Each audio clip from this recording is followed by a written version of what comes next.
जय श्री गणेश जय श्री हरि। 12 मार्च दिन मंगलवार। फागुन मास में रोज हम लोग बांके बिहारी से संबंधित कथाओं और शिव पुराण का श्रवण कर रहे हैं, क्योंकि इन कथाओं के श्रवण से हमें ईश्वर की भक्ति और उनकी शक्ति का दोनों का ही पता चलता है कि ईश्वर हमारे लिए कैसे कैसे स्वयं से प्रयास करते हैं कि हमारी हर मनोवांछित इच्छा वो पूर्ण कर सकें। इसी संबंध में आज हम लोग एक नई कथा का श्रवण करेंगे। इससे पहले अगर आप चैनल पे नए आए हों तो प्लीज़ चैनल को सब्सक्राइब कीजिए और वीडियो को ज़्यादा से ज़्यादा शेयर और लाइक करके कमेंट में जय श्री हरि जय श्री राधे। भक्त मल कथा। मीरा की भक्ति। जब श्री कृष्ण ने अपना श्रृंगार बदला। राणा सांगा के पुत्र और अपने पति राजा भोजराज की मृत्यु के बाद जब संबंधियों के मीराबाई पर अत्याचार अपने चरम पे जा पहुँचे तो मीराबाई मेवाड़ को छोड़ के तीर्थ को निकल गईं। घूमते घूमते वे वृंदावन जा पहुँची। जीव गोसाई जी वृंदावन में वैष्णव संप्रदाय के मुखिया थे। मीरा जीव गोसाई के दर्शन करना चाहती थी, लेकिन उन्होंने मीराबाई से मिलने से मना कर दिया। उन्होंने मीरा को संदेशा भिजवाया कि वह किसी औरत को अपने सामने आने की इजाज़त नहीं देंगे। मीराबाई ने इसके जवाब में अपना संदेशा भिजवाया कि वृंदावन में हर कोई औरत है, अगर यहाँ कोई पुरुष है तो केवल गिरिधर गोपाल। आज मुझे पता चले कि वृंदावन में कृष्ण के अलावा यहाँ कोई और भी पुरुष है। जीव गोसाई ने सुबह जब भगवान कृष्ण के मंदिर के पट खोले तो हैरत से उनकी आंखें फटी की फटी रह गईं। सामने विराजमान भगवान कृष्ण की मूर्ति घाघरा चोली पहने हुए थी, कानों में कुंडल, नाक में नथनी, पैरों में पैजेब, हाथों में चूड़ियाँ, मतलब वे औरत के संपूर्ण स्वरूप को धारण किए हुए थे। जीव गोसाई ने मंदिर के सेवक को आवाज़ लगाई, किसने किया ये सब? कृष्ण के ये सौगन पुजारी जी, मंदिर में आपके जाने के बाद किसी को प्रवेश नहीं हुआ। ये पट आपने ही बंद किए और आपने ही खोले हैं। जीव गोसाई अचंभित थे। सेवक बोला, कुछ कहूँ पुजारी जी? वह खोए खोए से बोले, हाँ बोलो। पास ही धर्मशाला में एक महिला आई हुई है जिसने कल आपसे मिलने की इच्छा जताई थी। आप तो किसी महिला से मिलते नहीं हैं, इसलिए आपने उनसे मिलने को से मना कर दिया। परंतु लोग कहते हैं कि वह कोई साधारण महिला नहीं है, उनके एक तारे में बड़ा जादू है। कहते हैं वो जब भजन गाते हैं तो हर कोई अपनी शुद्ध बुद्ध बिसरा जाता है। कृष्ण भक्ति में लीन जब वो नाचती हैं तो स्वयं कृष्ण का स्वरूप जान पड़ती हैं। आपने उनसे मिलने से इनकार किया है, कहीं ऐसा तो नहीं भगवान जी आपको कोई संदेशा देना चाहते हो?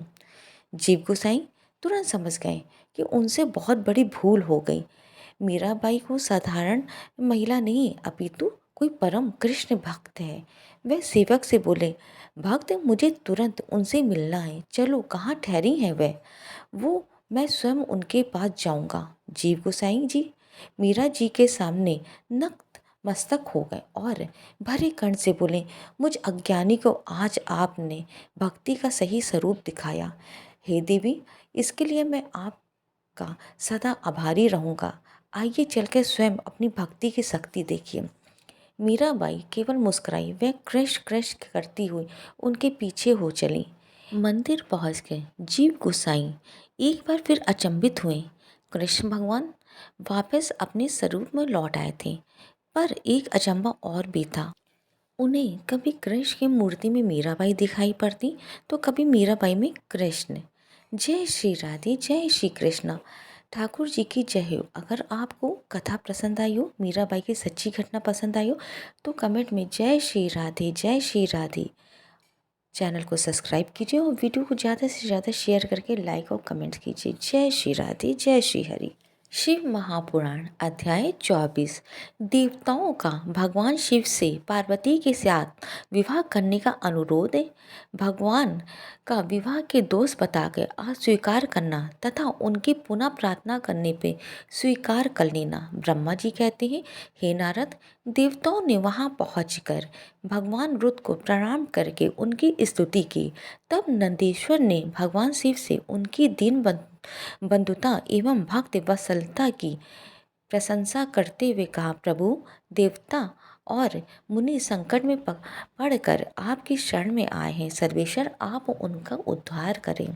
दयालु नंदी की इस प्रकार सूचित करने पे भगवान शंभु धीरे धीरे आंखें खोलकर ध्यान से उपरत हुए। समाधि से विरक्त हो परम ज्ञानी परमात्मा एवं ईश्वर शंभु ने समस्त देवताओं से इस प्रकार कहा। शंभु बोले, श्री विष्णु और ब्रह्मा आदि देवेश्वरों, तुम सब लोग मेरे समीप कैसे आए हो? अपने आने का जो भी कारण हो वह शीघ्र बताओ। भगवान शंकर का ये वचन सुनकर सब देवता प्रसन्न हो कर कारण बताने के लिए भगवान विष्णु के मुंह की ओर देखने लगे। तब शिव के महान भक्त और देवताओं के हितकारी श्री विष्णु मेरे बताए हुए देवताओं के महत्तर कार्य को सूचित करने लगे। उन्होंने कहा, शंभु, तारकासुर ने देवताओं को अत्यंत अद्भुत एवं महान कष्ट प्रदान किया है। यही बताने के लिए सब देवता यहाँ आए हैं। भगवान, आपके औरस पुत्र ही तारक दैत्य मारा जा सकेगा और किसी प्रकार से नहीं। मेरा ये कथन सर्वथा सत्य है। महादेव, इस प्रकार विचार करके आप कृपा करें। आपको नमस्कार है। स्वामी, तारकासुर के द्वारा उपस्थित किए गए इस कष्ट से आप देवताओं को उद्धार कीजिए। देव शंभु, आप दाहिने हाथ से गिरिजा का परिग्रहण करें। गिरिराज हिमवान के द्वारा दी हुई महानुभाव पार्वती को परिग्रहण के द्वारा ही अनुग्रहित कीजिए। श्री विष्णु का ये वचन सुनकर योग परायण भगवान शिव ने उन सबको उत्तम गति का दर्शन कराते हुए इस प्रकार कहा। देवता, ज्यों ही मैंने स्वर्गांग सुंदरी गिरिजा देवी को स्वीकार किया तो ही समस्त सुरेश्वर तथा ऋषि मुनि साकाम हो जाएंगे। फिर तो वह परमात्म पथ पर चलने में समर्थ न हो सकेंगे। दुर्गा अपने परिग्रहण मां से ही कामदेव को जीवित कर देंगी। विष्णु, मैंने कामदेव को जलाकर देवताओं का बहुत बड़ा कार्य सिद्ध किया है। आज से सब लोग मेरे साथ सुनिश्चित रूप से निष्काम होकर रहें। देवताओं, जैसे मैं हूँ उसी तरह तुम सब लोग पृथक पृथक रहकर कोई विशेष व्रत किए बिना ही अत्यंत दुष्कर एवं उत्तम तपस्या कर सकोगे। अब उस मदन के न होने से तुम सब देवता समाधि के द्वारा परमानंद अनुभव करते हुए निर्विकार हो जाओ, क्योंकि काम नरक की प्राप्ति कराने वाला है। काम से क्रोध होता है, क्रोध से मोह होता है और मोह से तपस्या नष्ट होती है। अतः तुम सभी श्रेष्ठ देवताओं काम और क्रोध की परित्याग कर देना चाहिए। इस कथन को कभी अन्यथा नहीं मानना चाहिए। ब्रह्मा जी कहते हैं, नारद, वृषभ के चिन्ह से युक्त ध्वजा धारण करने वाले महान महादेव ने इस प्रकार की बातें सुनाकर ब्रह्मा विष्णु देवताओं तथा मुनियों को निष्काम धर्म का उपदेश दिया। तदंतर भगवान शंभु पुनः ध्यान लगाकर चुप हो गए और पहले की भांति पार्षदों से घिरे हुए सुस्थिर भाव से बैठ गए। वे अपने मन ही मन आत्मस्वरूप निरंजन निराभास से निर्विकार निरामय परत पर नित्य ममता रहित निर्विग्रह शब्दातीत निर्गुण ज्ञान मगन एवं प्रकृति से पर परमात्म का चिंतन करने लगे। इस प्रकार परम स्वरूप का चिंतन करते हुए वह ध्यान में स्थित हो गए। बहुत से प्राणियों की सृष्टि करने वाले भगवान शिव ध्यान करते करते ही परमा आनंद में निमग्न हो गए। श्री हरि एवं इन आदि देवताओं ने जब परमेश्वर शिव को ध्यान मगन देखा तब उन्होंने नंदी की समिति ली। नंदी ने पुनः दीन भाव से स्तुति करने के लिए कहा। उनकी इस सत्य समिति के अनुसार देवता स्तुति करने लगे। वह बोले, देव देव महादेव करुणा सागर प्रभु, हम आपकी शरण में आए। आप महान क्लेश से हमारा उद्धार कीजिए। ब्रह्मा जी कहते, नारद, इस प्रकार बहुत दीनता पूर्वक उक्ति से देवताओं ने भगवान शंकर की स्तुति की। इसके बाद वह सब देवता प्रेम से व्याकुलचित हो उच्च स्वर से फूट फूट कर रोने लगे। मेरे साथ भगवान श्री हरि उत्तम भक्ति भाव से युक्त हो मन ही मन भगवान शंभु का स्मरण करते हुए अत्यंत दीनता पूर्वक वाणी द्वारा उनसे अपना अभिप्राय निवेदन करने लगे। देवताओं के मेरे तथा श्री हरि के इस प्रकार बहुत स्तुति करने पे भगवान महेश्वर अपनी भक्त वत्सलता के कारण ध्यान से विरक्त हो गए। उनका मन अत्यंत प्रसन्न था। वे भक्त वत्सल शंकर श्री हरि आदि का करुणा दृष्टि से देखकर उनका हर्ष बढ़ाते हुए बोले, विष्णु, ब्रह्मा तथा इंद्र आदि देवताओं, तुम सब लोग एक साथ यहाँ किस अभिप्राय से आए हो? मेरे सामने सच सच बताओ। श्री हरि ने कहा, महेश्वर आप सर्वत्र हैं, सबके अंतर्यामी ईश्वर हैं। क्या आप हमारे मन की बात नहीं जानते हैं? अवश्य जानते हैं, तथापि आपके आज्ञा से मैं स्वयं भी कहता हूँ। सुखदायक शंकर, हम सब देवताओं का तारकासुर से अनेक प्रकार का दुख प्राप्त हुआ है, इसलिए देवताओं ने आपको प्रसन्न किया है। आपके लिए ही उन्हें गिरिराज हिमालय से शिव की उत्पत्ति कराई है। शिवा के गर्भ से आपके द्वारा जो पुत्र उत्पन्न होगा उसी से तारकासुर की मृत्यु होगी, दूसरे किसी उपाय से नहीं। ब्रह्मा जी ने उस दैत्य को यही वर दिया है, इस कारण दूसरे से उसकी मृत्यु नहीं हो पा रही है। अतएव अब निडर होकर सारे संसार को कष्ट दे रहा है। इधर नारद जी की आज्ञा से पार्वती कठोर तपस्या कर रही है। उनके तेज से समस्त चराचर प्राणियों सहित त्रिलोकी की आच्छादित हो गई है। इसलिए परमेश्वर, आप शिवा को वर देने के लिए जाइए। स्वामी, देवताओं का दुख मिटाइए और हमें सुख दीजिए। शंकर, मेरे तथा देवताओं के हृदय में आपके विवाह उत्साह देखने के लिए बड़ा भारी उत्साह है। आप यथोचित रीति से विवाह कीजिए। परत पर परमेश्वर अपने रति को जो वर दिया था उसकी पूर्ति का अवसर आ गया, अतः अपनी प्रतिज्ञा को शीघ्र सफल कीजिए। ब्रह्मा जी कहते हैं, हे नारद, ऐसा कहकर उन्हें प्रणाम करके श्री विष्णु आदि देवता और महर्षियों ने नाना प्रकार के स्तोत्रों के द्वारा पुनः उनकी स्तुति की। फिर वह सब के सब उनके सामने खड़े हो गए। भक्तों के अधीन रहने वाले भगवान शंकर भी, जो वेद मर्यादा के रक्षक हैं, देवताओं की बात सुनकर हंस पड़े। बोले, हे हरि, हे विधे और देवताओं, तुम सब लोग आदर पूर्वक सुनो। मैं यथोचित विशेषतः विवेक पूर्वक बात कह रहा हूँ। विवाह करना मनुष्यों के लिए उचित कार्य नहीं है, क्योंकि विवाह दृढ़ता पूर्वक बांध रखने वाली एक बहुत बड़ी बेड़ी है। जगत में बहुत से कुसंग है, परंतु स्त्री का संग उनमें सबसे बढ़कर है। मनुष्य सारे बंधनों से छुटकारा पा सकता है, परंतु स्त्री प्रसंग रूपी बंधन से वह मुक्त नहीं हो पाता है। लोहे और काठ की बनी हुई बेड़ियों में दृढ़ता पूर्वक बंधा हुआ पुरुष भी एक दिन उस कैद से छुटकारा पा जाता है, परंतु स्त्री पुत्र आदि के बंधन में बंधा हुआ मनुष्य कभी छूट नहीं पाता है। महान बंधन में डालने वाले विषय सदा बढ़ते रहते हैं। जिसका मन विषयों के वशीभूत हो गया है, उसके लिए मोक्ष सब में भी दुर्लभ है। विद्वान पुरुष यदि सुख चाहता है तो वे विषयों को विधि पूर्वक त्याग दें। विषयों को विष के समान बताया गया है, जिनके द्वारा मनुष्य मारा जाता है। विषय के साथ वार्ता करने मात्र से मनुष्य क्षण भर में पतित हो जाता है।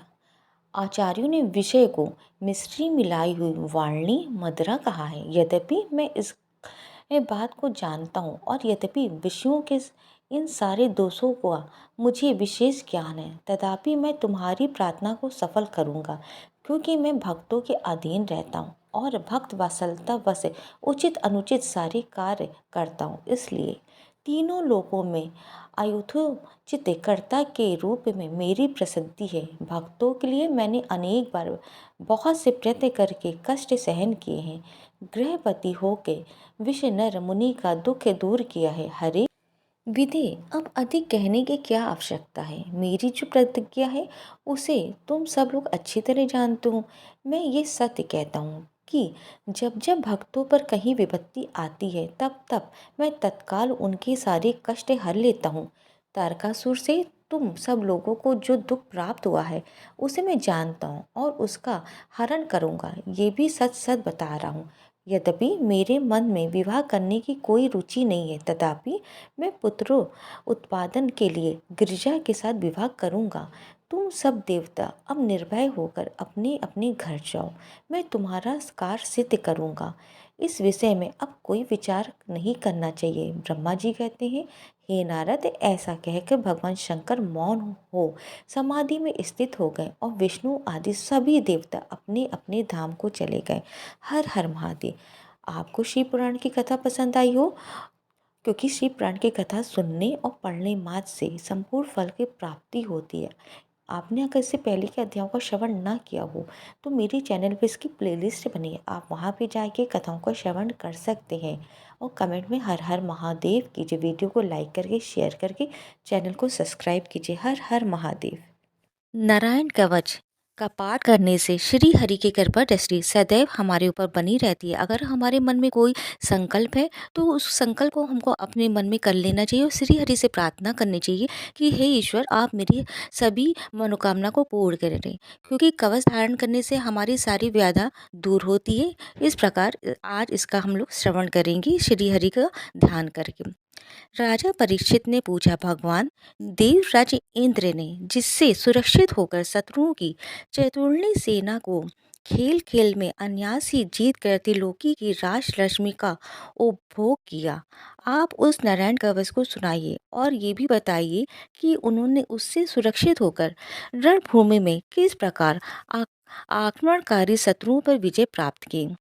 श्री सुखदेव जी महाराज ने कहा, परीक्षित, जब देवताओं ने विश्वरूप को पुरोहित बना लिया तब देवराज इंद्र के प्रश्न करने पर विश्वरूप ने नारायण कवच का उपदेश दिया। तुम एकाग्रचित्त होकर उसका श्रवण करो।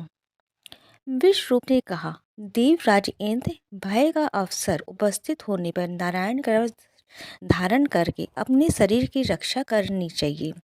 उसकी विधि ये है कि पहले हाथ पैर धो के आचमन करें और फिर हाथ में कुश की पवित्री धारण करके उत्तर मुख करके बैठ जाए।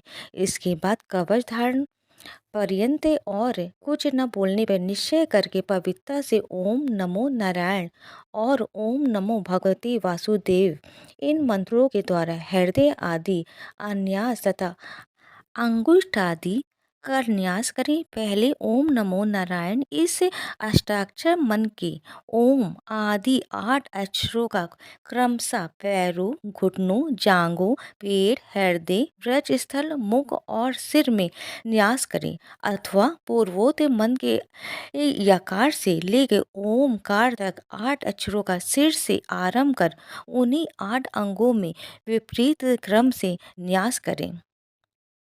फिर ओम विष्णु नमः इस मंत्र के पहले अक्षर ओम का हृदय में, वी का ब्रह्म रंध्र में, शाह का बाहुओं के बीच में, अड़ा का चोटी में, वे का दोनों नेत्रों और ना का शरीर की सब गांठों में न्यास करे। तदंतर ओम माँ अस्त्राय फट कहकर दिक बंद करें। इस प्रकार न्यास करने से इस विधि को जानने वाला पुरुष मंत्रमय हो जाता है।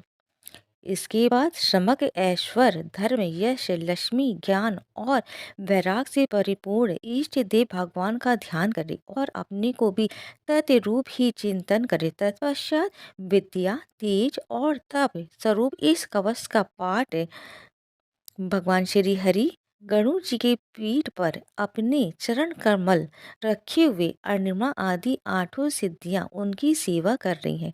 8 अंगूठों में शंख, चक्र, ढाल, तलवार, गदा, बाण, धनुष और पास फंदा धारण किए हुए हैं। वही ओंकार स्वरूप प्रभु सब प्रकार से सब ओर से मेरी रक्षा करें। मस मूर्ति भगवान जल के भीतर जल जंतुओं से और वरुण के पास से मेरी रक्षा करें। माया से ब्रह्मचारी रूप धारण करने वाले वामन भगवान स्थल पर और विश्व रूप श्री त्रिविक्रम भगवान आकाश में मेरी रक्षा करें।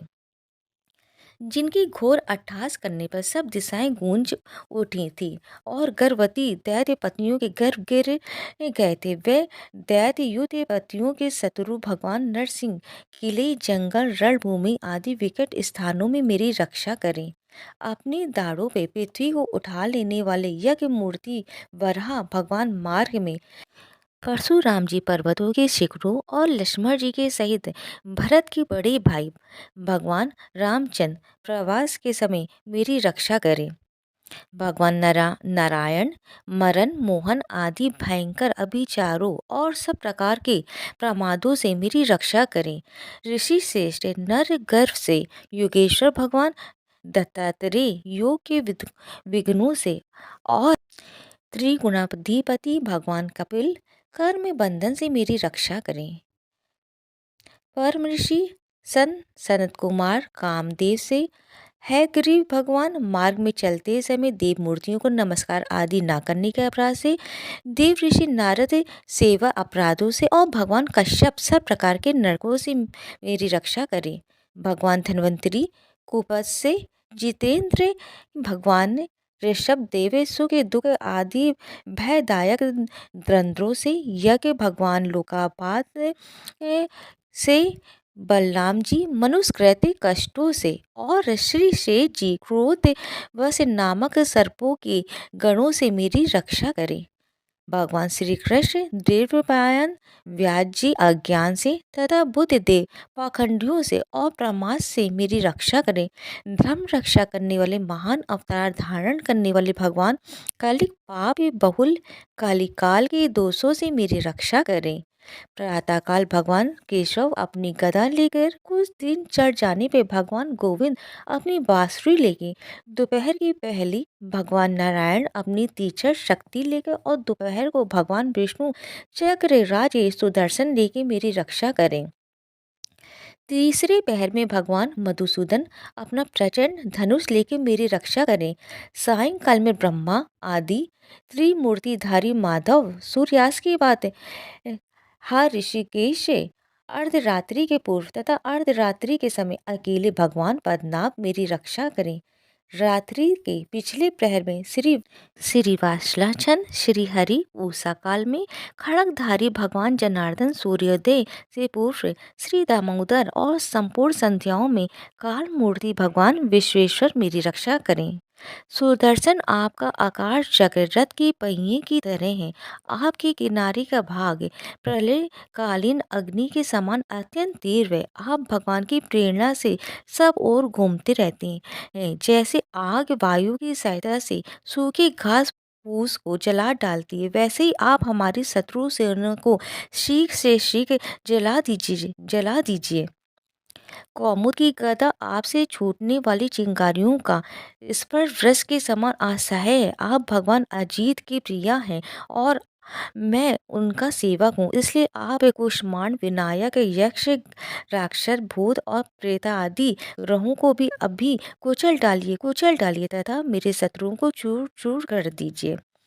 संघ के श्रेष्ठ आप भगवान श्री कृष्ण के फूकने से भयंकर शब्द करके मेरे शत्रुओं का दिल दहला दीजिए एवं यातुधान प्रथम प्रेत मृतिका पिशाच तथा ब्रह्म राक्षस आदि भयवानी प्राणियों को यहाँ से तुरंत भगा दीजिए।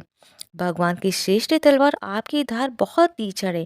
आप भगवान की प्रेरणा से मेरे शत्रुओं को छिन्न भिन्न कर दीजिए। भगवान की प्यारी ढाल आप में सैकड़ों चंदाकार मंडल है। आप पाप दृष्टि पाप आत्मा शत्रुओं की आंखें बंद कर दीजिए और उन्हें सदा के लिए अंधा बना दीजिए।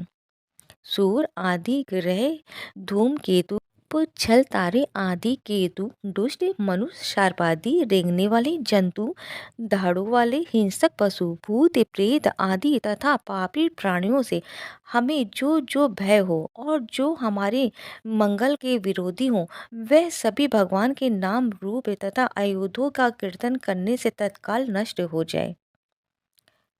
व्रत रतांतर आदि सामवेदीय स्तोत्रों से जिनकी स्तुति की जाती है, वह वेद मूर्ति भगवान गरुण और विश्वसेन जी अपने नामोच्चारण के प्रभाव से हमें सब प्रकार की विपत्तियों से बचाए। श्रीहरि के नाम रूप वाहन आयुध और श्रेष्ठ पार्षद हमारी बुद्धि इंद्रिय मन और प्राणों को सब प्रकार की आपत्तियों से बचाए। जितना भी कार अथवा कारण रूप जगत है वह वास्तव में भगवान ही है। इस सत्य के प्रभाव से हमारे सारी उपद्रव नष्ट हो जाए। जो लोग ब्रह्म और आत्मा की एकता का अनुभव कर चुके उनकी दृष्टि में भगवान का स्वरूप समस्त विकल्पों से रहित है, वेद वेदों से रहित, और फिर भी वे अपनी माया शक्ति के द्वारा भूषण आयुध रूप नामक शक्तियों को धारण करते हैं। ये बात निश्चित रूप से सत्य है। इस कारण सर्वत्र सर्वव्यापक भगवान श्री हरि सदा सर्वत्र सब स्वरूपों से हमारी रक्षा करें। जो अपने भयंकर अट्टहास से सभी लोगों के भय को भगा देते हैं और अपने तेज से सबका तेज ग्रस लेते हैं, वे भगवान नरसिंह की दिशा विदिशा में नीचे ऊपर बाहर भीतर सब ओर से हमारी रक्षा करे। देवराज इंद्र, मैंने तुम्हें ये नारायण कवच सुना दिया। इस कवच से तुम अपने को सुरक्षित कर लो। बस फिर तुम अनायासी सब दैत्य युद्धपतियों को जीत कर लोगे। इस नारायण कवच को धारण करने वाला पुरुष जिसको भी अपने नेत्रों से देख लेता है अथवा पैर से छू देता है तत्काल समस्त भयों से मुक्त हो जाता है। जो इस वैश्विक विद्या को धारण कर लेता है उसे राजा डाकू प्रेत पिशाच आदि और बाघ आदि हिंसक जीवों से कभी किसी प्रकार का भय नहीं होता है। देवराज, प्राचीन काल की बात है। एक कौशिक गोत्री ब्राह्मण ने इस विद्या को धारण करके योग धारणा से अपना शरीर मरुभूमि में त्याग दिया। जहाँ उस ब्राह्मण का शरीर पड़ा था उसके ऊपर से एक दिन गंधर्व राज चित्ररथ अपनी स्त्रियों के साथ विमान पर बैठकर निकले। वहां आते ही वे नीचे की ओर सिर किए विमान सहित आकाश से पृथ्वी पर गिर पड़े। इस घटना से उनके आश्चर्य की सीमा न रही। जब उन्हें बालखिल मुनियों ने बतलाया कि ये नारायण कवच से धारण करने का प्रभाव है, तब उन्होंने उस ब्राह्मण देव की हड्डियों को ले जाकर पूर्ववाहिनी सरस्वती नदी में प्रवाहित कर दिया और फिर स्नान करके वे अपने लोक को चले गए। श्री शुक देव कहते हैं, परीक्षित, जो पुरुष इस नारायण कवच को समय पर सुनता है और जो आदर पूर्वक इसे धारण करता है उसके सामने सभी प्राणी आदर से झुक जाते हैं और वह सब प्रकार के भयों से मुक्त हो जाता है। परीक्षित, सत्यकृत इंद्र ने आश्चर्य विषय रूप जी से ये वैष्णव विद्या प्राप्त करके रणभूमि में असुरों को जीत लिया और वे त्रैलोक लक्ष्मी का उपभोग करने लगे। इस प्रकार नारायण कवच यहीं पे समाप्त होता है। इसलिए अपनी मनोकामना को हम लोग मन ही मन भगवान से संकल्प करेंगे, हे भगवान आप मेरी सभी मनोकामना पूर्ण करें, जो सुनते हैं उनकी भी सभी मनोकामना पूर्ण करें, और जो वीडियो को ज़्यादा से ज़्यादा शेयर करके चैनल को सब्सक्राइब करते, लाइक करके और कमेंट में जय श्री हरि लिखते, उनकी सभी मनोकामना ईश्वर पूर्ण करें। जय श्री हरि। हिंदू धर्म के प्रथम ग्रंथ श्रीमद् भगवत गीता के तीसरे अध्याय में गजेंद्र स्तोत्र पढ़ने को मिलता है। इसमें कुल 33 श्लोक दिए गए हैं। हिंदू धर्म के अनुसार इस स्तोत्र का जप करने से जीवन में किसी भी प्रकार की परेशानी से तत्काल मुक्ति मिल जाती। इस स्तोत्र में हाथी और मगरमच्छ के साथ हुए युद्ध का वर्णन किया गया है। तो हम लोग भगवान श्री हरि का ध्यान करके इसका श्रवण करते हैं। शुक्र जी ने कहा कि बुद्धि के अनुसार पिछले अध्याय में वर्णन किए गए रीति से अपने मन को नियंत्रित कर और हृदय को स्थिर करके गजेंद्र अपने पिछले जन्म में याद किए गए सर्वोच्चकार और बार बार जाप किए जाने वाले स्त्रोत का जाप करने लगा। गजेंद्र ने मन ही मन श्री हरि को ध्यान करते हुए कहा कि जिनके प्रवेश शरीर और मस्तिष्क चेतन की तरह व्यवहार करते हैं, ओम द्वारा लक्षित और पूरे शरीर में प्रकृति और पुरुष के रूप में प्रवेश करने वाले उस सर्वशक्तिमान देवता का मैं मन ही मन स्मरण करता हूँ, जिनके सारे ये पूरा संसार टिका हुआ है, जिनसे ये संसार अवतरित हुआ है, जिन्होंने प्रकृति की रचना किया और जो खुद उसके रूप में प्रकट हुए, लेकिन इसके बावजूद भी वो दुनिया से सर्वोपरि और श्रेष्ठ है। ऐसे अपने आप और बिना किसी कारण के भगवान की मैं शरण में जाता हूँ। अपनी संकल्प शक्ति के बल पे अपने ही स्वरूप में रचित और सृष्टि काल में प्रकट एवं प्रलय में अप्रकट रहने वाले इस सहस्त्र प्रसिद्धि प्राप्त कार्य कारण रूपी संसार को जो बिना कुंठित दृष्टि के साक्ष्य रूप में देखते रहने पर भी लिप्त नहीं होते। चशु आदि प्रशंसकों के परम प्रकाशक प्रभु आप मेरी रक्षा करें।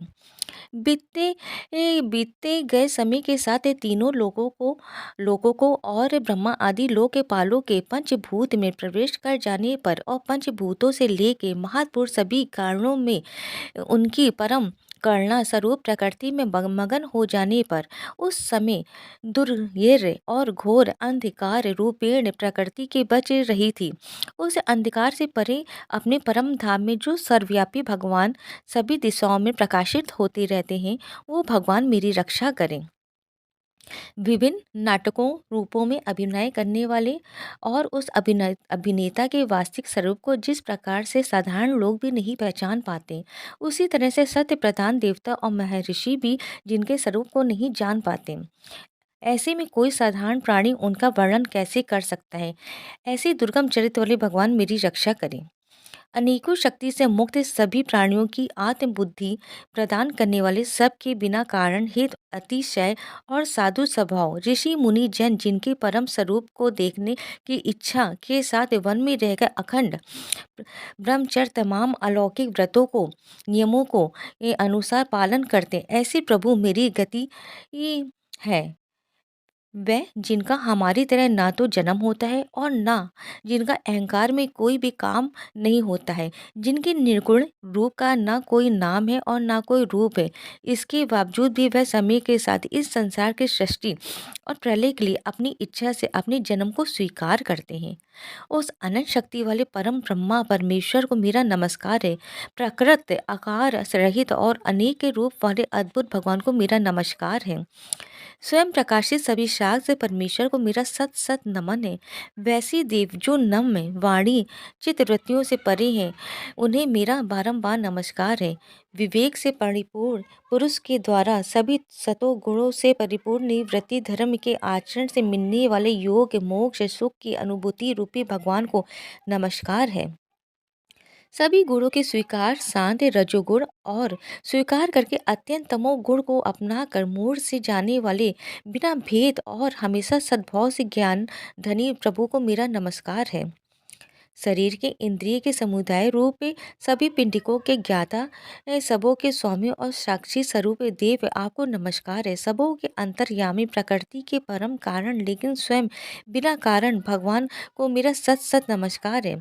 सभी इंद्रियों और सभी विषयों के जान कर सभी प्रतीतियों के कारण रूप संपूर्ण जड़ प्रपंच और सबकी मूलभूत अविद्या के द्वारा सूचित होने वाले और सभी विषयों में अविद्या रूप से भसने वाले भगवान को मेरा नमस्कार है। सबके कारण लेकिन स्वयं बिना कारण होने पर भी बिना किसी परिणाम के होने की वजह से अन्य कारणों से भी विलक्षण कारण आपको मेरा बार बार नमस्कार है। सभी वेदों और शास्त्रों के परम तात्पर्य मोक्ष रूपी और शेष पुरुषों के परम गति देवता को नमस्कार है। वह जो त्रिगुण रूपों में छुपी हुई है, ज्ञान रूपी अग्नि वैसे गुणों में हलचल होने पर जिनके मन मस्तिष्क में संसार को रचने की वृत्ति उत्पन्न हो उठती हो और जो आत्मा तत्व की भावना के द्वारा विधि निषेध रूप शस्त्र से भी ऊपर उठे हो, जो महाज्ञानियों महात्माओं में स्वयं प्रकाशित हो रहे, ऐसे भगवान को मेरा नमस्कार है। मेरे जैसे शरणागत पशु के समान जीवों के अविद्या रूप फांसी को पूर्ण रूप से काट देने वाले परम दयालु और दया दिखने में कभी भी आलस नहीं करने वाले भगवान को नमस्कार है मेरा। मैं अपने अंश से सभी जीवों के मन में अंतर्यामी रूप से प्रकट होने वाले सर्व नियंता अनंत परमात्मा आपको मेरा नमस्कार है। जो शरीर होते मित्र घर और संपत्ति सहित कुटुंबियों में अशक्त लोगों के द्वारा कठिनाई से मिलते हैं और मुक्त पुरुषों के द्वारा अपने हृदय में निरंतर चिंतित ज्ञान स्वरूप सर्व समर्थ परमेश्वर को मेरा नमस्कार है। वह जिन्हें धर्म में अभिलिषित भोग के धन और मोक्ष की कामना से मनन करके लोग अपनी मनचाही इच्छा पूर्ण कर लेते हैं, अभी तो जिन्हें विभिन्न प्रकार आयाचित भोग और अविनाशी पार्षद शरीर भी देते हैं, वैसे अत्यंत दयालु प्रभु मुझे इस प्रकार की विपदा से हमेशा के लिए बाहर निकाले। वह जिनके एक से अधिक भक्त हैं, जो मुख्य रूप से एकमात्र उसी भगवान की शरण में, जो धर्म अर्थ आदि किसी भी पदार्थ की अभिलाषा नहीं रखते हैं, जो केवल उन्हीं के परम मंगलमय एवं अत्यंत विलक्षण चरित्र का गुणगान करते हैं, उनके आनंदमय समुद्र में गोते लगाते हैं। उन अविनाशी सर्वव्यापी सर्वमान ब्रह्मादि के भी नियामक भक्तों के लिए भी हमेशा प्रकट होने वाले भक्ति योग द्वारा प्राप्त अत्यंत निकट होने पर भी माया के कारण अत्यंत दूर महसूस होने वाले इंद्रियों के द्वारा आगमय और अत्यंत दुर्विज्ञ अंतर रहित लेकिन सभी के आदि कारक और सभी तरफ से परिपूर्ण उस भगवान की मैं स्तुति करता हूँ। वो जो ब्रह्मा सहित सभी देवता चारों वेद समस्त चर और अचर जीव के नाम और आकृति भेद से जिनके अत्यंत क्षुद्र अंशों से रचित हैं, जिस तरह से जलती हुई अग्नि की लपटें और सूरज की किरणें हर बार बाहर निकलती हैं और फिर से अपने कारण में लीन हो जाती हैं, उसी प्रकार बुद्धि मस्तिष्क इंद्रियों और नाना योगिनियों के शरीर से जिन गुणों से प्राप्त शरीर जो स्वयं प्रकाश परमात्मा से अवतरित होकर फिर से उन्हीं में लीन हो जाता है, वह भगवान जो ना तो देवता है न असुर न मनुष्य और ना ही मनुष्य से नीचे किसी अन्य योनि के प्राणी, ना ही वो स्त्री है ना ही पुरुष है और ना ही नपुंसक है और ना ही वो कोई ऐसी जीव है जिनका इन तीनों ही श्रेणी में समावेश है। वो ना तो गुण है ना कर्म है, वो ना ही कार्य और ना ही कारण। इन सभी योनियों का निषेध होने पर जो बचता है वही उनका असली रूप है। ऐसे प्रभु मेरा उत्थान करने के लिए प्रकट हो।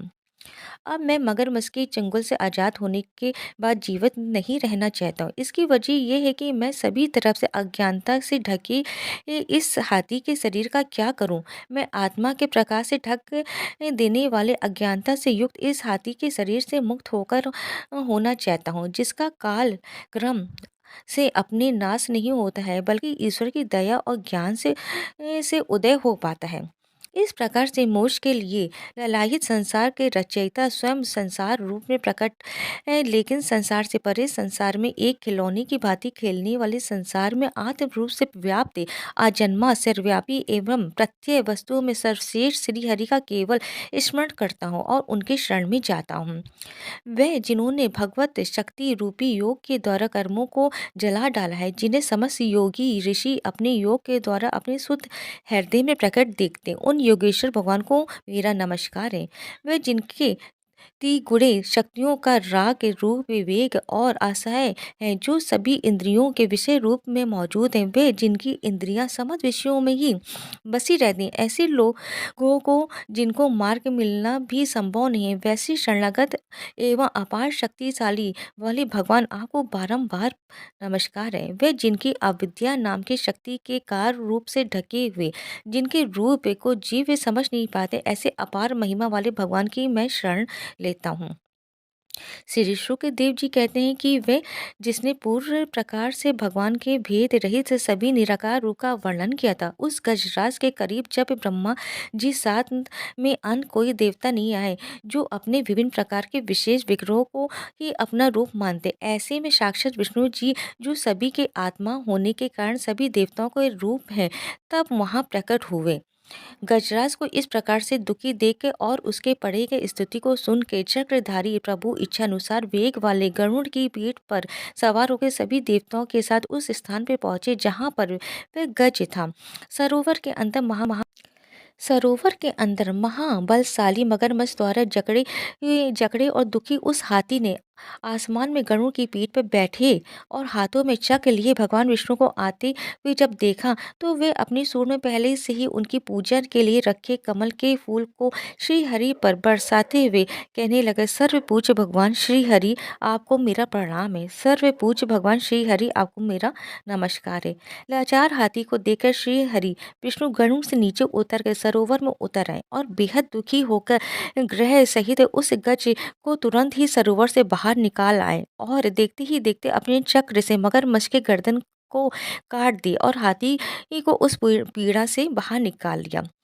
जय हो, जय श्री हरि, जय श्री विष्णु। जो भी गजेन मोक्ष पाठ को सुनता है उसके सभी पाप श्री हरि जी तत्काल दूर कर दे।